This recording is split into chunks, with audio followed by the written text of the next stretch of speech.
A series of powerful successive earthquakes struck the Turkish-Syrian border on February 6th. The first and most powerful was a 7.8 magnitude quake. This region certainly hasn't seen an earthquake this size in centuries. Destruction followed as aftershocks hit the region.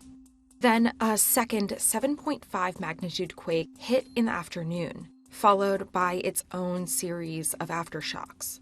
In their wake, a humanitarian and economic crisis.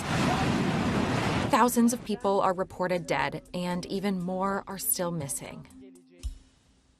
It's not the first time this region has suffered a violent quake, and it won't be the last.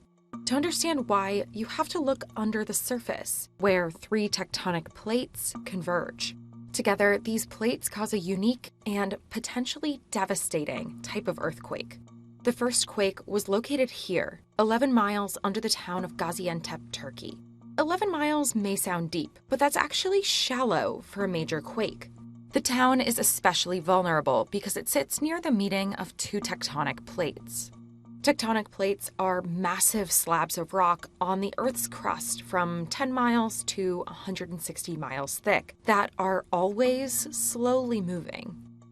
You can take the Earth and divide it up into several large plates that are all moving around each other, and most earthquakes occur at the boundaries between those plates. This one is called the Anatolia tectonic plate.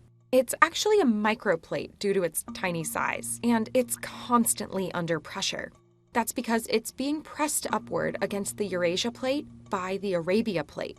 That pressure is squeezing the Anatolia plate westward, where it faces even more friction from the Africa plate, which is also moving upward. The Anatolian microplate is caught in a vise between the Arabian plate moving to the north against the Eurasian plate, and this small plate is being pushed aside as a result of that motion. That means the boundaries between the Anatolia plate and the Africa and Arabia plates are trying to slide against each other, as the Anatolia moves to the west and the Africa and Arabia move to the east.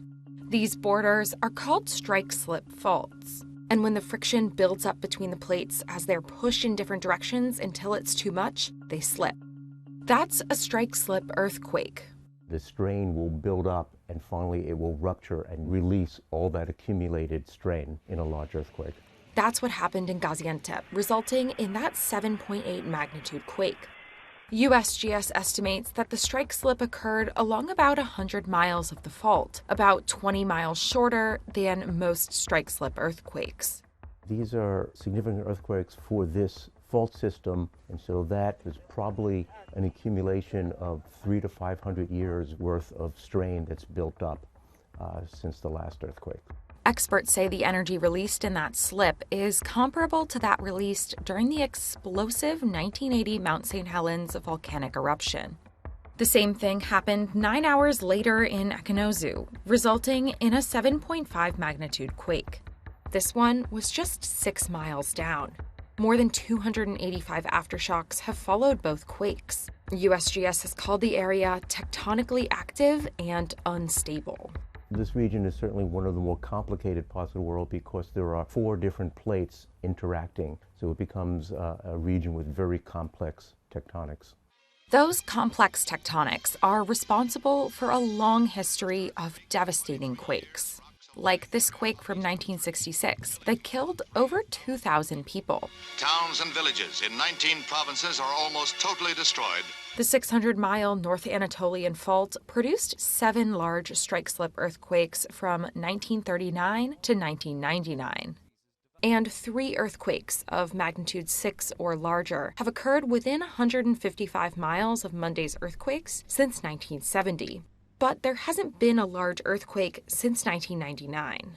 Because this region hasn't seen a large earthquake for a while, it was overdue. That 1999 quake was a 7.4 magnitude and caused an estimated 17,000 deaths.